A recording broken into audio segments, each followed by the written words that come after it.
Editing your Squarespace website after publishing is straightforward and allows you to keep your content fresh and up to date. Here's how to do it. Log into your Squarespace account. Start by accessing your Squarespace account through the official website. Select your site. If you manage multiple sites, choose a specific site you want to edit from your dashboard. Navigate to the Pages section. Click on Pages from the left sidebar. This will show you a list of all the pages on your site. Choose the page to edit. Hover over the page you want to edit and click on it. This will open the page editor. Edit content. To change text, images, or other content, simply click on the relevant section. Use the text editor to modify text or click on images to replace or adjust them. Adjust layout and design.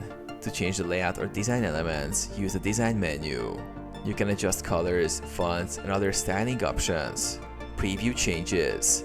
Click on the preview button to see how your changes will look on the live site. Save and publish. Once satisfied with your edits, click Save or Publish to make your changes live.